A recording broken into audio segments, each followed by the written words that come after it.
maladie rénale est une préoccupation majeure au niveau du système de santé. Et ce contexte de pandémie nous a montré qu'il faudrait encore beaucoup investir par rapport à cela, surtout dans la prévention, parce que si on voit par rapport aux décès qui sont liés à la Covid, on peut dire que 97% des décès qui sont liés à la Covid sont des décès avec comorbidité. C'est Covid plus autre chose. Et que la maladie rénale occupe 3,8% des décès de Covid sont dus à la maladie rénale. Donc pour dire que cette comorbidité-là existe et ça montre qu'il faut aussi continuer à intensifier ces luttes contre la maladie rénale.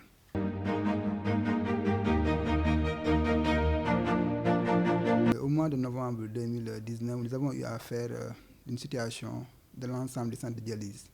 Et on avait vu que 598 Sénégalais étaient sous dialyse,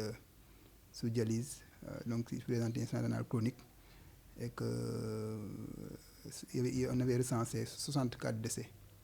Mais parallèlement à cela aussi, il y avait 768 qui avaient bénéficié d'une dialyse d'urgence, c'est-à-dire des patients présentant une insuffisance rénale aiguë.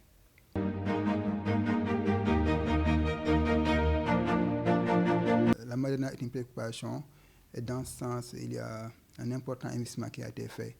Du point de vue infrastructure d'abord, on a eu 23 centres de dialyse qui ont été construits, aussi bien à Dakar et dans les régions. Au moment où je parle, nous sommes en perspective d'ouverture de 4 autres centres que sont Ndioum, Agnam, Kolda et Sédhiou. Et actuellement, à Ndioum, à Sédhiou et à Kolda, d'abord les néphrologues sont sur place. Pour dire que si on compte les néphrologues au niveau pays, on a une quarantaine de néphrologues qui officient au moment où je parle au niveau des centres de dialyse. Donc il y a une bonne disponibilité de néphrologues parce qu'il y a eu en amont un travail d'offre de bourse de spécialisation qui a été fait et qui font qu'actuellement nous avons assez de néphrologues au niveau du pays. Et aussi même, il y avait un programme qui a été initié de formation de techniciens supérieurs en hémodialyse qui a aussi permis d'avoir des techniques supérieures en hémodialyse. Ceci dit, il faut toujours continuer cet effort de renforcement des ressources humaines qui ne seront jamais suffisants. Et on a, même si durant cette année-ci aussi, on a octroyé des bourses de spécialisation en néphrologie.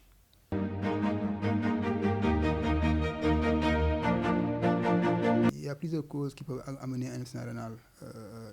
Aujourd'hui, il faut savoir que l'hypertension artérielle, le diabète on peut avoir comme complication une insuffisance rénale. Et soit même les pharmacopées, les médicaments traditionnels que nous utilisons ne sont pas bien prises, donc peuvent aussi amener à une insuffisance rénale. C'est pourquoi dans la prévention, on doit lutter contre les facteurs de risque qui amènent ces maladies-là. Surtout, c'est le fait de manger trop salé, trop sucré, trop gras. Parce que manger trop salé, trop sucré, trop gras va aboutir à une hypertension artérielle qui va amener à une insuffisance rénale. C'est important. C'est pourquoi les bouillons sont incriminés dans ce sens-là, dans le fait de manger trop salé. Et au Sénégal, nous, on mange trop salé. Il faudrait dans la prévention, qu'on puisse lutter à ce niveau-là et qu'on puisse avoir de bons comportements en termes de manger trop salé, trop gras et trop sucré. L'autre aspect aussi, c'est l'inactivité physique. Alors aussi, la sédentarité est un facteur de risque. Et aussi le tabac et l'alcool aussi, c'est des facteurs de risque aussi qui peuvent aboutir à cela. Donc c'est ça que nous devons lutter contre cela. Maintenant, en dehors de cela aussi, il y a l'hygiène de vie de manière globale. Tout ce qu'on doit prendre, on doit être à l'aise, on doit être sûr que ce n'est pas des produits toxiques. Parce qu'il y a aussi des produits toxiques qui sont toxiques pour le rein, pour le foie, et dans ce cas d'espèce, en ce moment, la maladie rénale, qui peuvent aboutir à une insuffisance rénale. Donc il faut qu'on ait une hygiène de vie et qu'on puisse lutter, ne pas manger tout ce qui nous vient et pouvoir vérifier ce que nous mangeons, surtout que ce soit des produits qui sont de bons produits.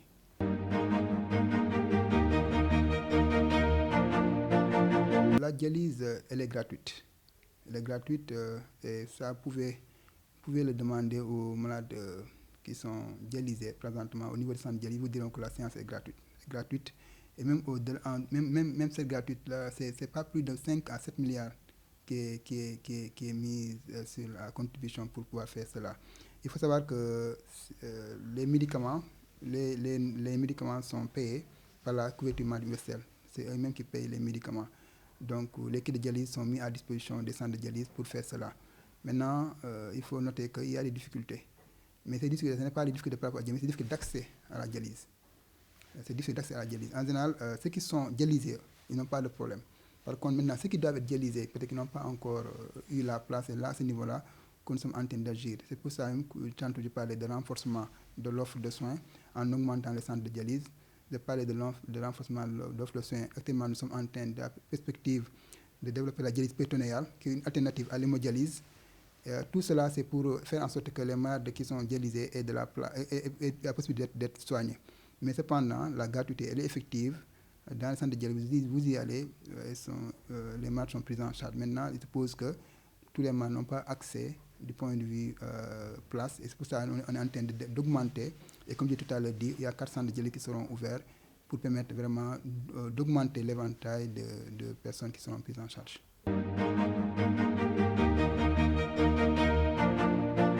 La maladie rénale est une préoccupation. À chaque fois, on recense plus de maladies. C'est pourquoi nous-mêmes, nous disons qu'il faut faire un focus sur la prévention. Aujourd'hui, on parle de dialyse, mais il faut dire qu'est-ce qu'on doit faire pour ne pas atteindre la dialyse. Et là, tantôt, quand on parlait de bouillon, quand on parlait d'hygiène de vie, lutter contre les facteurs de risque, c'est là où on doit agir pour faire en sorte qu'on n'aille pas vers cette maladie rénale, où il faut dire que beaucoup de sous sont investis pour lutter contre cette insuffisance rénale-là. Mais surtout, ce contexte de Covid, tantôt je disais que si on voit les chiffres, ça montre qu'on doit faire un focus sur cela et faire en sorte de renforcer la prévention, surtout éviter les maladies, facteurs de risque, à savoir l'inactivité physique, la consommation de tabac et d'alcool, et aussi les manger trop gras, trop salé, trop sucré. Il faut y arriver. Et aussi, par rapport aux produits que nous mangeons, qu'on puisse savoir c'est quoi que nous mangeons, des produits qui sont bons pour la santé. Il y a un comité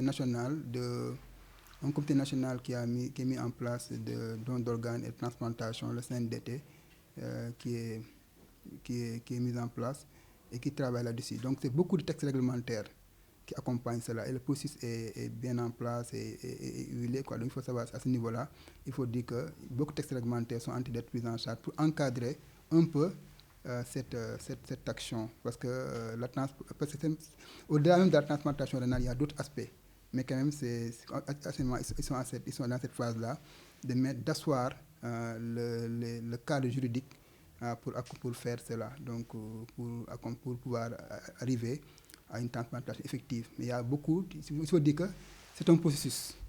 C'est parce qu'on a mis la loi, après le lendemain on doit commencer. Non, c'est un processus. Parce que parler de transplantation rénale, c'est une expertise avérée qu'il faudra encadrer tout cela. Donc c'est un processus et il faut dire que le processus est très avancé et le professeur Farika qui coordonne cette activité-là, ils sont en avance.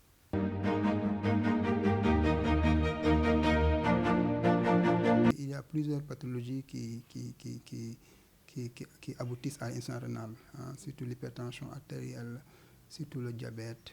Les complications vont être la maladie rénale. Tout ce qui est amené cela, on doit lutter. Donc je disais tantôt, il faut faire en sorte qu'on puisse éviter les facteurs de risque à cela.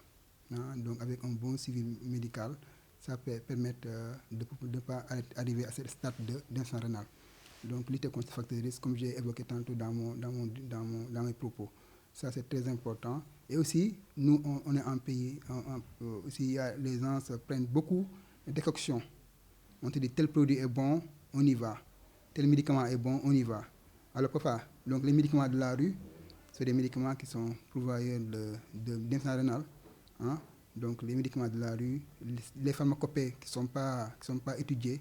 Donc, il y a beaucoup de tous ces aspects-là, donc ces aspects sur lesquels on doit travailler. On ne doit pas venir seulement prendre parce qu'on a dit, j'ai entendu que tel médicament est bon ou telle décoction est bon. Et malheureusement, la population, on a tendance à prendre toute décoction, alors que c'est des choses qu'on doit éviter pour ne pas arriver à la maladie rénale. Donc, c'est important qu'on puisse le faire. Et aussi ne pas traîner certaines infections urinaires. Chaque fois qu'on a des infections urinaires, il faut très tôt aller se faire soigner. Pour ne pas aussi, de faire traîner ces infections urinaires aussi n'est pas bon pour la santé, il faut aboutir aussi à cela.